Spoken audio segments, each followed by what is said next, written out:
Sometimes love doesn't arrive with a kiss. Sometimes it begins with silence and a signature on a piece of paper. If quiet, powerful stories speak to something in you, tap like and consider subscribing. What you're about to hear isn't a fairy tale.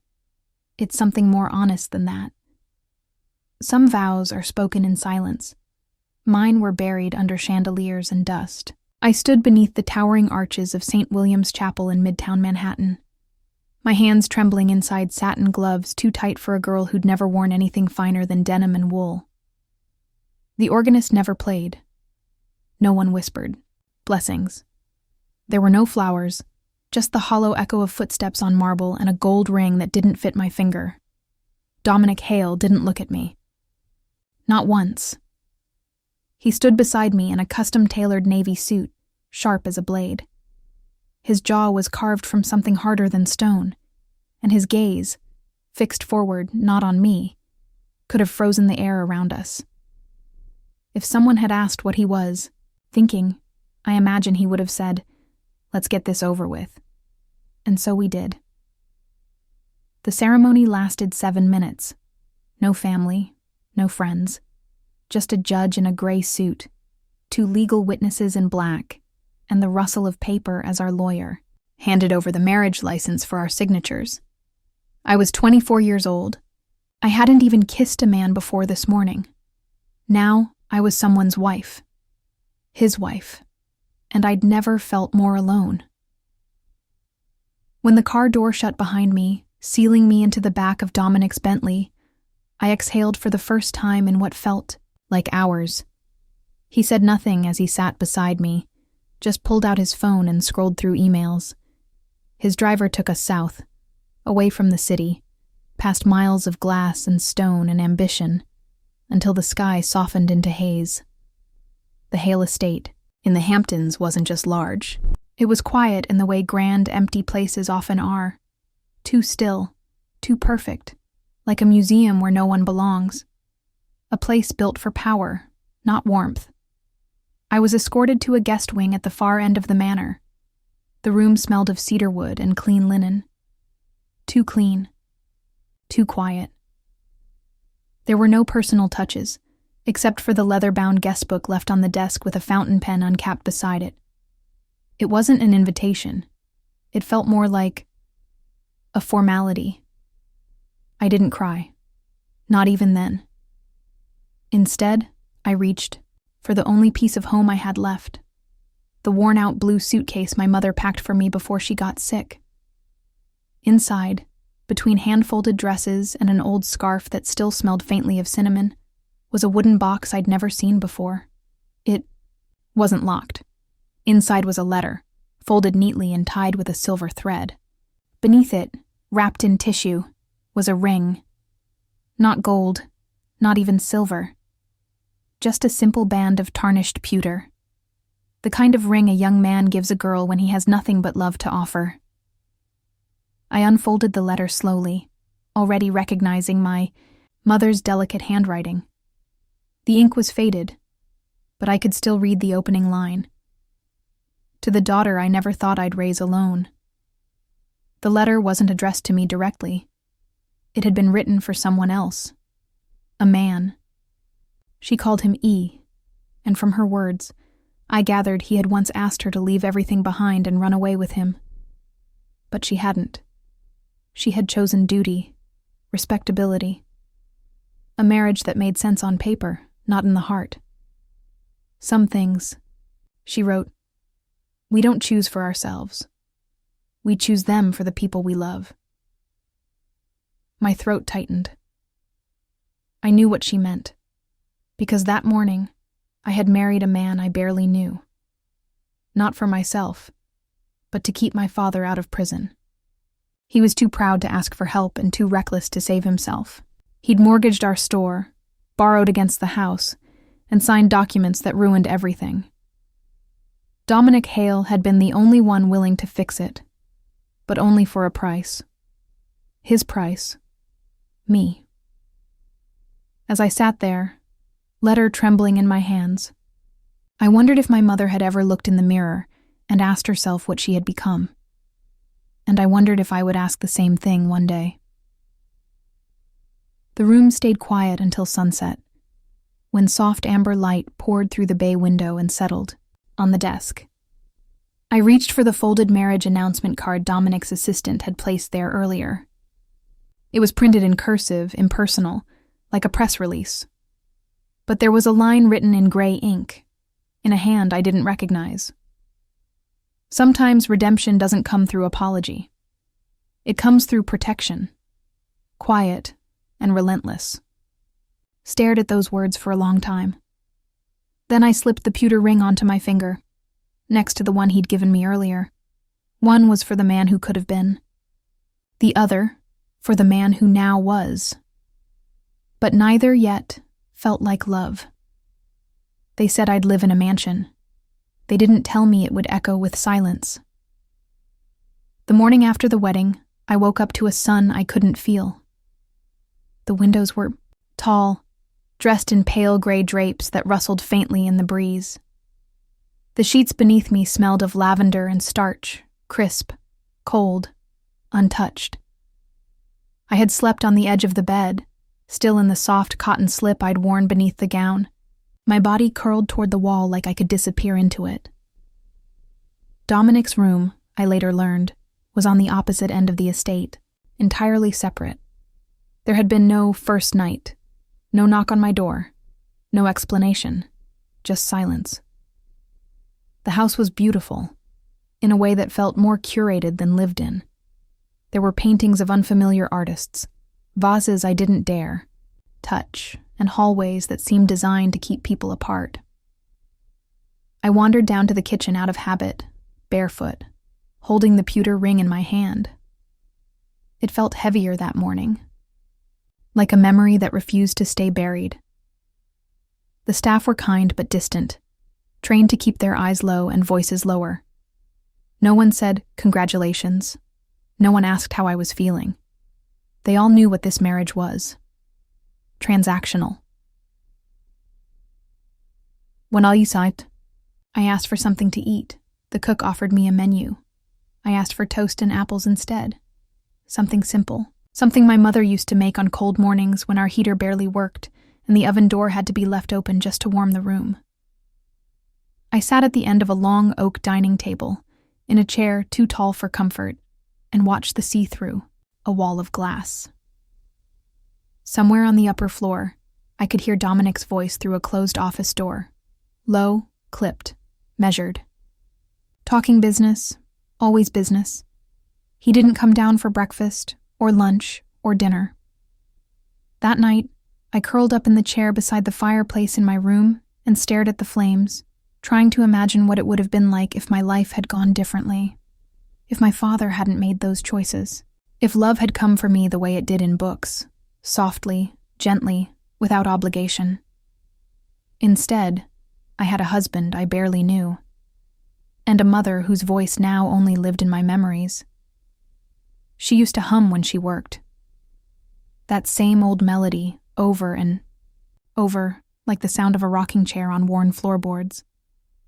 One morning, I remember watching her shape dough with her hands, floured up to the wrists, her wedding ring buried beneath a thin glove. She'd told me once that baking was the only time she felt like herself. Because bread doesn't lie, she said. I remember thinking, neither do daughters. But maybe I'd been wrong about that. On the third night, I found a box in the corner of the hallway outside my room. Unmarked, no ribbon. Just my name written on a cream card. Inside was a tin of ground cinnamon, the same brand my mother had always bought. I held it to my nose and closed my eyes. The scent knocked something loose in my chest. I didn't know who had left it. No one. Confessed. I asked the housekeeper. She shrugged politely, but something told me it wasn't a coincidence. That night, I didn't eat in the grand dining room. I made tea in the small but functional kitchenette next to my room, wrapped myself in a shawl, and stood on the balcony until the stars came out. I looked across the courtyard, and through one window on the far side of the house, I saw Dominic, alone, in his office, surrounded by papers and books. He wasn't working, just staring out. At what? I couldn't tell. The next morning, I gathered the courage to explore the library. It was cavernous, 3 stories high, with ladders that reached to the ceiling. Books lined every wall, some so old the leather cracked when touched.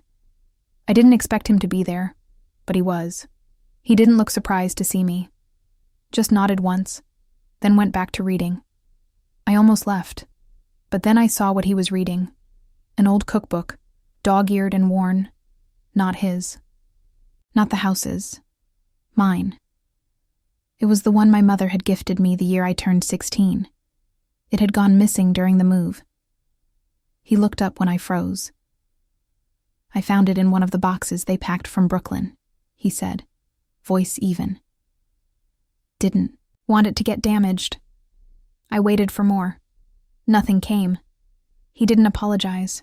He didn't explain why he was reading it, but he closed it gently, stood up, and handed it to me without a word. Our fingers touched for the first time. Barely. But it was enough to jolt something quiet and unexpected in me. Not love. Not yet. But something that felt like recognition.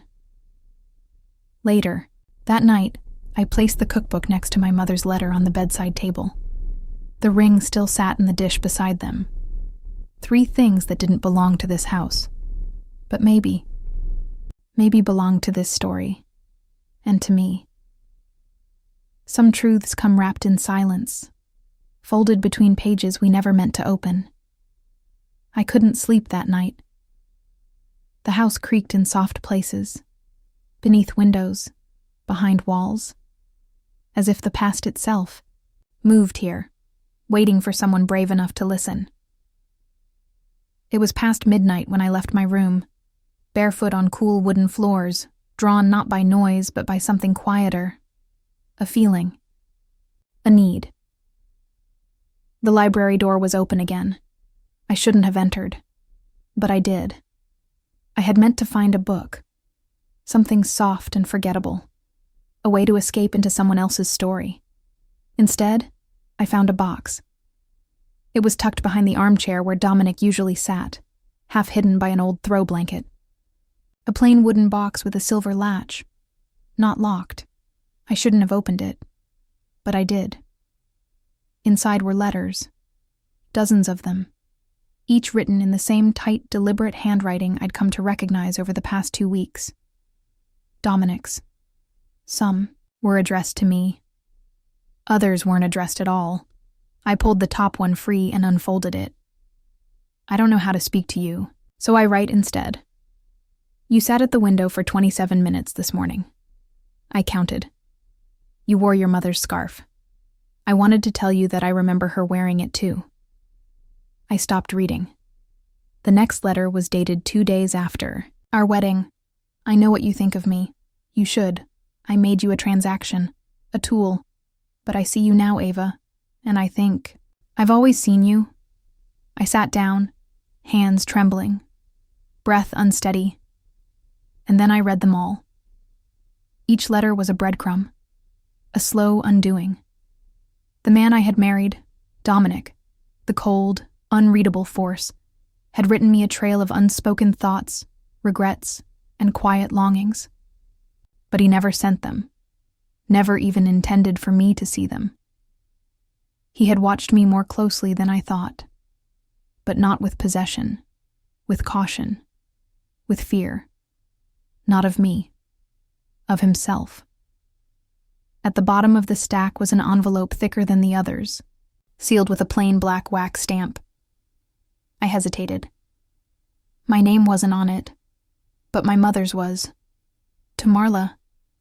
The ink was faded at the corners, the paper worn, like it had been opened and read many times.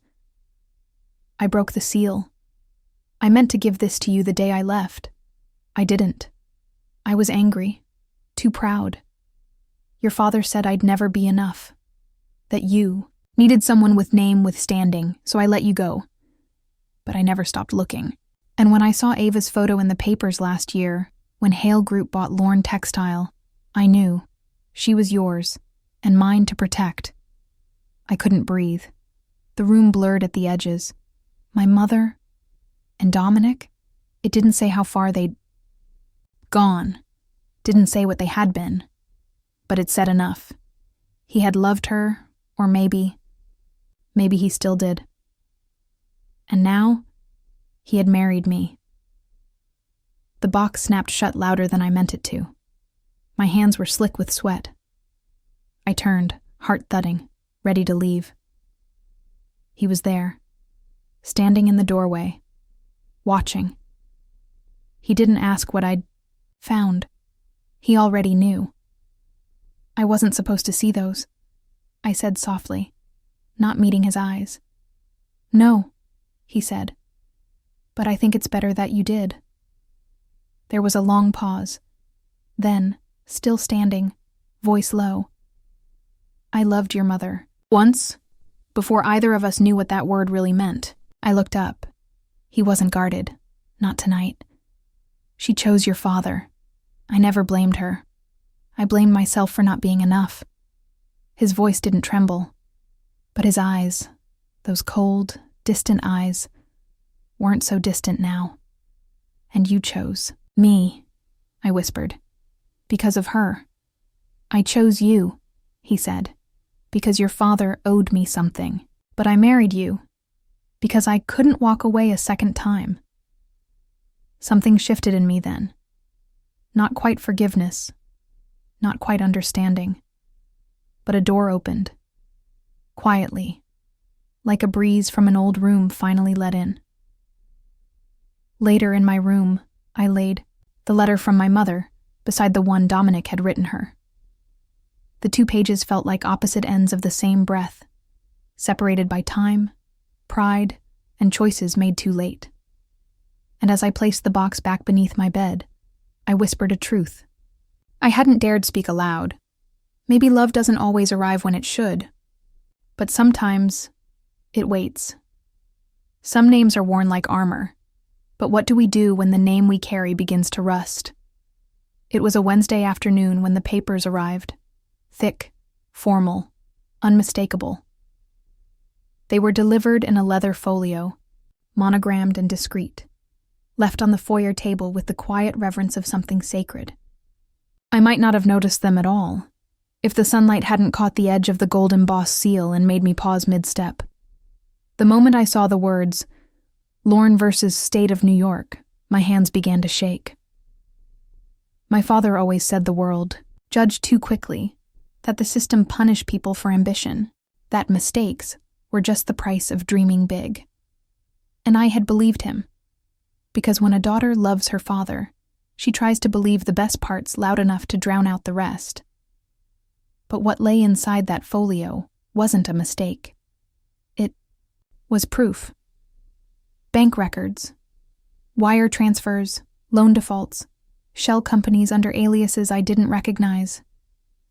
And then, worst of all, a handwritten letter, dated 2 months before the wedding, to Dominic.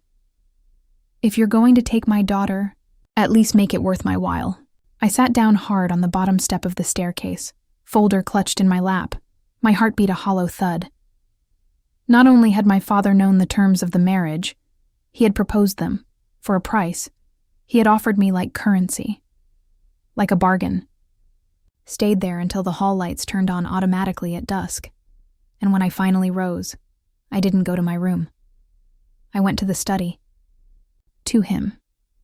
Dominic was standing by the fireplace, jacket off, shirt sleeves rolled to the elbow, a whiskey glass in hand, untouched. He turned as I entered. Our eyes met. Mine still rimmed with the salt of something that had no name yet. His, steady and unflinching. You knew, I said. He didn't pretend otherwise, just set the glass down. Yes. For how long? Long enough. I laughed, not bitterly, not even sadly, just hollow. You should have told me. I didn't want To ruin what little peace you had left, he said, voice calm. Some truths don't need to be told twice, but it wasn't your truth to keep, I whispered. He didn't answer. I turned away, afraid that if I looked at him any longer, I'd see something I wasn't ready to. Sympathy, pity, compassion. Any of them would have broken me. But he didn't speak again. Instead, he crossed the room, opened the drawer in his desk, and handed me a single sheet of paper. It was a deed, signed and notarized, transferring full ownership of the Lorne family's original home, our old brownstone in Brooklyn, back into my mother's name. I bought it back last week, he said simply. I stared at him. I didn't do it for your father, he added. I did it for her, and for you. That night, I made tea in the kitchen with hands that still trembled. I didn't know what to think, or what to feel. Grief comes in strange forms. Sometimes, it wears the shape of a man you thought you trusted. And sometimes, it looks like a stranger quietly returning what was never his. I brought the tray into my mother's room. She was sitting up for the first time in days, propped by pillows, her hair thinner than I remembered. Her eyes still sparkled, though, like mine used to when I believed life was fair. I sat beside her and placed the cup in her hands. Still too much sugar? She smiled weakly. Just how you like it. We were quiet for a moment. Then she looked at me, not through me, not past me, but directly. Did he hurt you? She asked. I shook my head. No, not in the ways that matter. She reached for my hand. You have his strength, she said softly. But I hope you also keep your own softness. That's where the real courage lives. I looked down at her fingers, bony, warm, still smelling faintly of lavender lotion. And I knew then what I hadn't been ready to admit. Dominic wasn't the man I feared becoming tied to. My father was. Later, I stood at the window, watching the sea shift under moonlight. The house behind me no longer felt like a prison. It wasn't home yet, but it had doors that opened now, and someone on the other side willing to unlock them. Before bed, I wrote a letter, not to Dominic, not to my father, to myself. I wrote, "Honor is not inherited, it's chosen, and tonight, I choose mine." Sometimes a chair pulled out beside. You says more than 1,000 confessions. It had been a week since the papers, since the letter, since my father became someone I no longer needed to defend. And in that silence, one finally free of pretense, something shifted between us. Dominic and I still didn't talk much, not in the way couples are expected to. No sweet nothings, no daily debriefs. But there was less tension in the halls, less avoiding of eyes, more presence. He lingered longer at the breakfast table. He asked if I needed anything from the market. He offered me a book one evening, without explanation, just a quiet gesture between two people who no longer wanted to pretend they weren't watching each other. That morning, I wandered into the small tea room off the east wing. I hadn't planned to. The door was cracked open, and the sun caught the edge of a teacup so perfectly I thought, for a second, it was lit from inside. I stepped in slowly. No servants, no voices. Just a breeze coming in from the open window and the soft scent of Earl, gray lingering in the air. The room was simple. A low table, 2 chairs, a china cabinet with mismatched cups, and lace curtains dancing like ghosts in the light. It reminded me of the kind of place my mother would have created if she'd ever had the space or the time. I ran my fingers over a porcelain cup, tracing the faded blue edges. And then, that one's her favorite. His voice didn't startle me this time. Dominic stood in the doorway, sleeves rolled, no jacket, the soft afternoon light softening the angles of his face. For once, he didn't look like the ruthless man I'd married. He looked almost human, tired, thoughtful, real. He nodded toward the cup in my hand. "The housekeeper told me," he added. "Your mother used to choose it when she visited. Said it made the tea taste like it did when she was a girl." I blinked. "She came here?" I asked.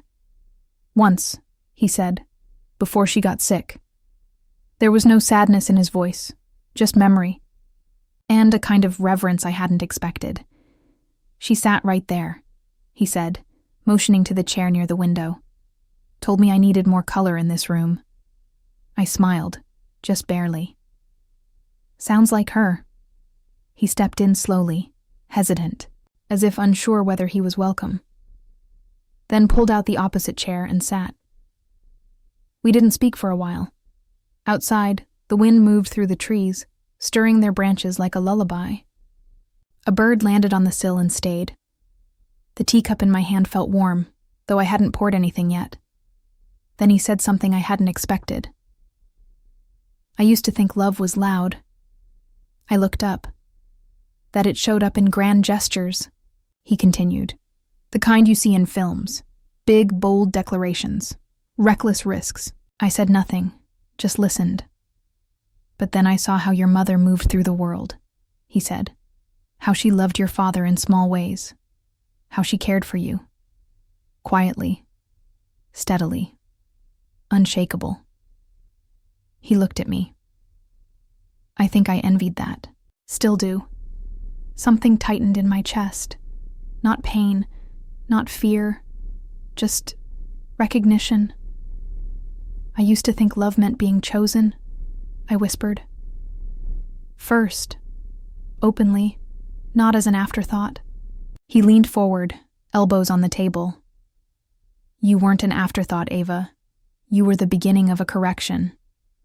I swallowed hard. It wasn't an apology, but it was the closest thing he'd ever offered. And maybe the only kind of apology. That mattered now.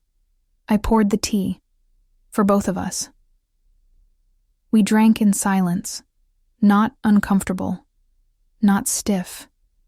Just present. For the first time, it didn't feel like we were sitting on opposite ends of a contract. It felt like we were building something. Wordless and slow. A kind of shared peace. The kind you don't talk about in front of others for fear it might break. When the sun began to lower, casting gold across the tablecloth, I stood to leave. But before I turned, I said, "Thank you." He looked up. "For what?" he asked.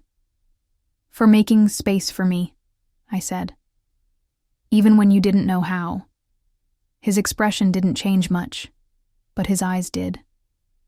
They softened, just slightly. As I reached the door, he spoke again, low and steady. "You're not a transaction anymore. You're a choice." I didn't look back.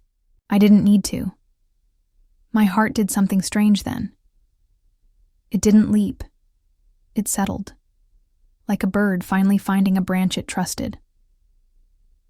That night, I returned to my room, pulled out the pewter ring, and held it in my palm beside the gold one he'd given me.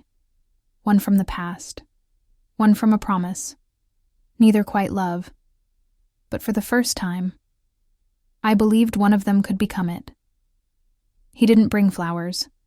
He brought his presence, and sometimes that's everything. It started with a cough. Soft, barely there. Like the kind you clear politely when someone says something awkward at dinner. But this one didn't stop. By the time I reached my mother's room, the sheets were damp with sweat, and her breath came, in short, sharp bursts. She tried to smile, but her lips were pale. "It's just the weather," she whispered, brushing off the concern, her voice thin as tissue paper. But her hands trembled when she reached for her tea, and her gaze drifted, like she couldn't quite find the edges of the room. I called the doctor. Then the nurse, then Dominic. He was scheduled to fly out that morning for a meeting in Chicago. A major deal, something involving land rights, and a firm his company had been circling for months. I didn't expect him to answer, but he did. Oh no. The first ring. She's worse, I said. Silence. Then, I'll be there in 15. And he was. He didn't say anything when he entered the room. He didn't need to. He saw her, pale and sinking into the pillows like something slowly unraveling, and something in him changed. He didn't flinch, didn't hesitate. Just stepped in, removed his jacket, and rolled up his sleeves. Then quietly took the washcloth from my hand and said, "Let me." For the next 5 hours, he didn't leave her side. He helped the nurse clean her, sat with her when she was lucid enough to ask for the radio, reached for the cup when her fingers failed her, wiped her forehead with the gentleness of someone who had done this before. And I realized he had. Later, he told me about his grandmother, how she'd raised him after his mother passed young, how he sat by her bedside the year she died, how it changed the way he measured worth in a person, not by what they built, but by who stayed. He canceled the flight, didn't ask his assistant to reschedule, didn't even look at his phone until hours later, only to turn it off. "I'll go. When she's better," he said. Not before. That night, when the nurse finally coaxed my mother into sleep, I found Dominic in the kitchen. He was boiling water, fumbling with the lid of a tin. "Too much?" he asked, showing me the spoonful of tea leaves. I blinked. It was my mother's. Favorite blend, lavender chamomile. The same one I'd brought from Brooklyn months ago. "Just enough," I said. We stood in the silence of the kitchen, steam rising between us, the soft ticking of the old wall clock filling the space where words might have gone. He poured 2 cups, passed me one. Then, without ceremony, without pretense, sat at the small wooden table tucked into the corner. I joined him, and for the second time in 2 weeks, we shared tea. No contracts, no explanations, just presence. He looked tired. Not the sharp, stylish exhaustion of late-night deals and red-eye flights, but a real weariness, the kind that seeps into the bones when you finally stop running. "You didn't have to stay," I said softly. "I know." "She wouldn't have blamed you." He looked at me then. The weariness softened. "I would have." The light above us flickered slightly, one of the bulbs always did, and for the first time in days, I laughed. A real laugh. The kind that comes not from happiness, but from relief. And Dominic smiled. Not the rehearsed smirk he wore in meetings, or the tight-lipped nod he gave at public events, but a quiet human smile, like something inside him had loosened. Later, as we walked back toward the hall, I paused outside my mother's door. "She said something today," I told him. "Before you came." He waited. She said, she hoped I'd be loved the way she once was, not loudly, but faithfully. I hesitated, then looked at him. "I think you're learning how." His jaw tightened, just briefly. But he didn't deny it. He just reached for the doorknob and opened it for me. And I walked through. That night, I found something small on the tray by my door. Not flowers, not chocolate, just a single handwritten note on cream paper, folded once, no name. "Some doors must be closed to keep us safe, but some must be opened again. Thank you for opening yours." No signature. But I didn't need one. I sat in bed, reading the words over and over, the steam from my tea curling in the lamplight like an echo from earlier. For the first time since the wedding, I didn't wear the pewter ring to sleep. Instead, I placed it in a small wooden box on my nightstand. Next to it, I placed the gold band, and for the first time, neither of them felt heavy. Sometimes love doesn't speak. It shows up, every morning, holding a cup of tea. The house by the sea was smaller than I remembered. The wood was weathered in places. The paint faded to a soft gray blue that matched the ocean on overcast days. The porch still creaked on the third step. The garden was overgrown, and the wind carried salt through the open windows like a whispered memory. But it was home. We moved back 2 weeks after my mother's fever broke.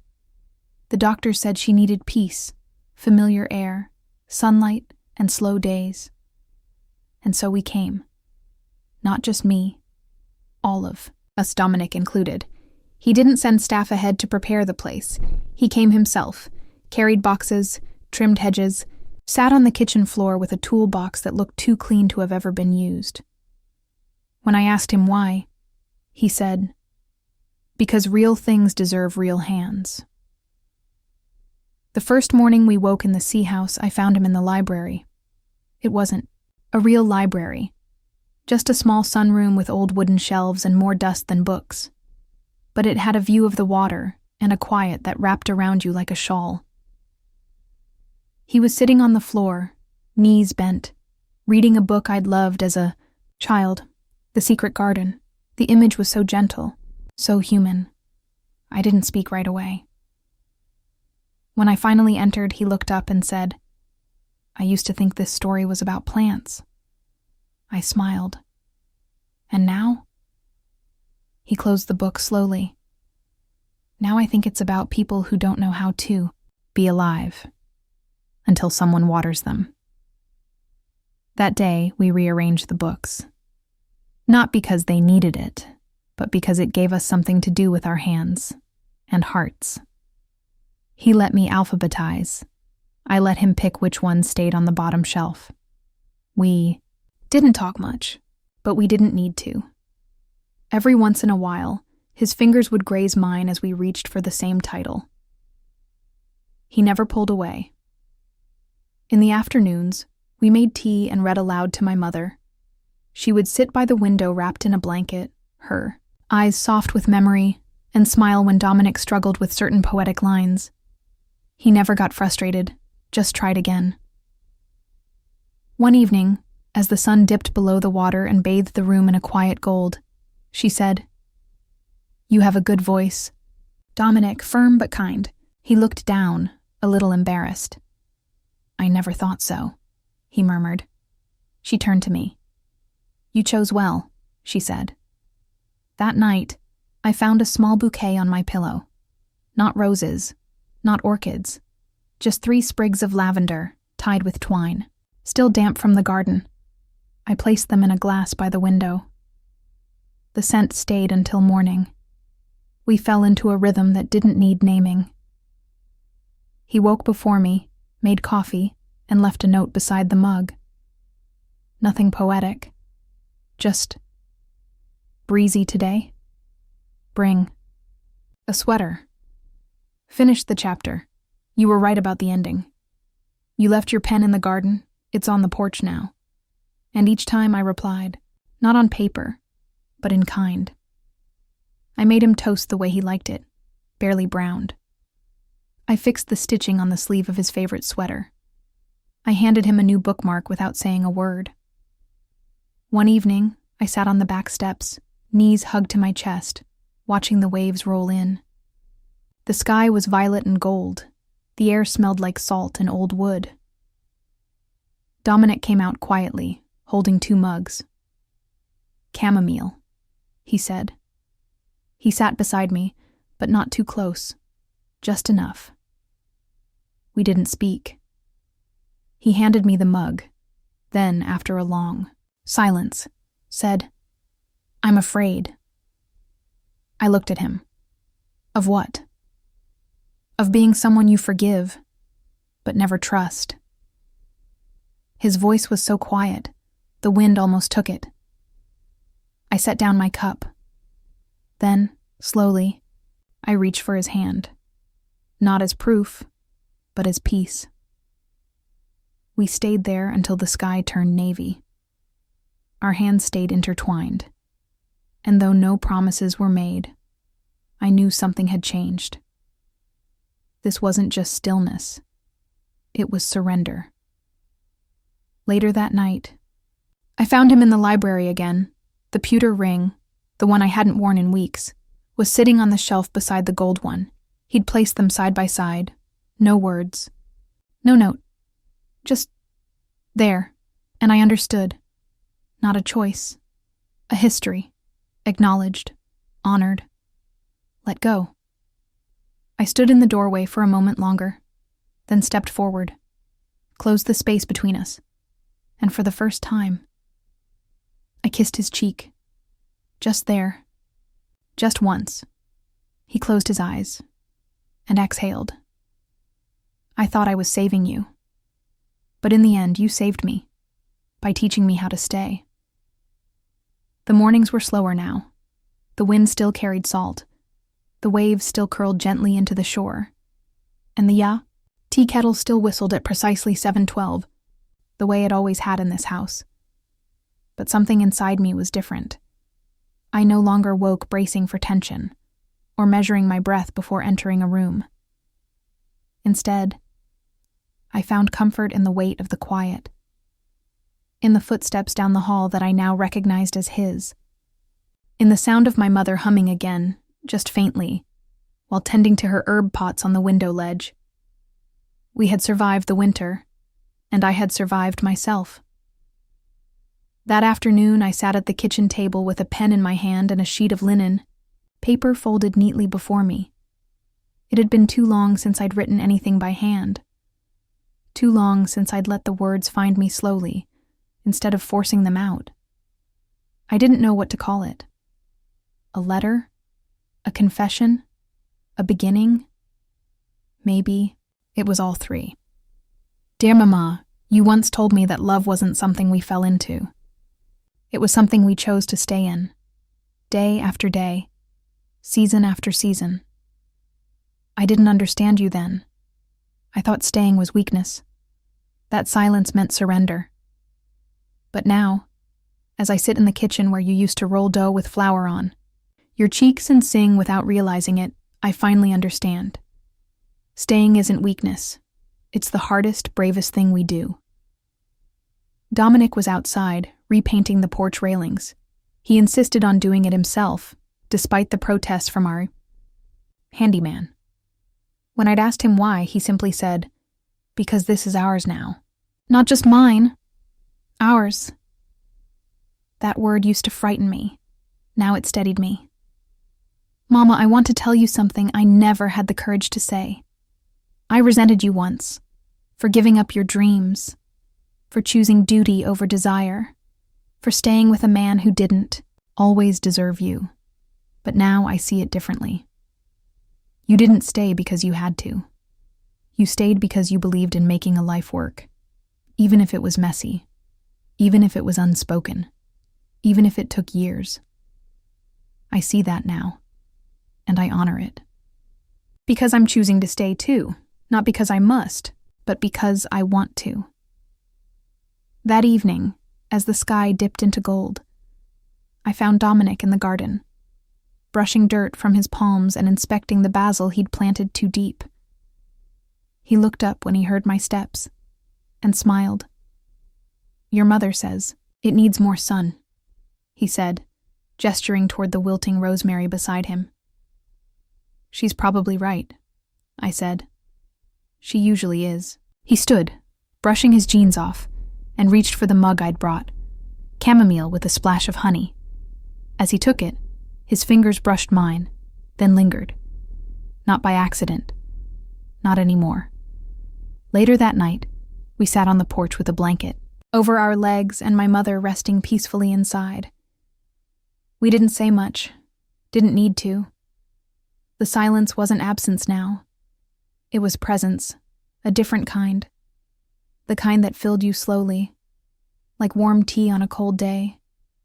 The kind that wrapped around your ribs and whispered, "You're safe here." Mama, you asked me once if I thought love was something worth waiting for. I think I finally have my answer. Yes. Not the love that arrives with fire, but the kind that grows slow, rooted in kindness, steadied by time, made real through small, faithful things.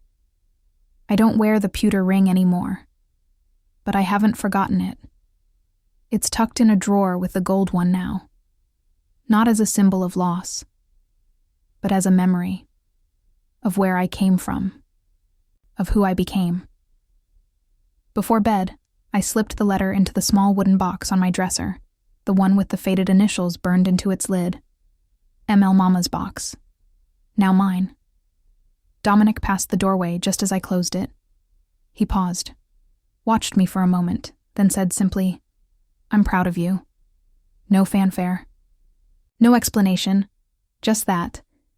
And I knew he wasn't proud, because I'd become someone new. He was proud because I had come home to myself. We turned off the lights. The house went quiet, and as I lay in bed, one hand resting over my heart, I whispered the words I hadn't dared speak aloud until now. This is love. And I stayed. If something in this story made you pause, made you feel, leave a like to let me know you're here. And if quiet, heartfelt stories are what you're drawn to, subscribe to the channel. There's more waiting for you.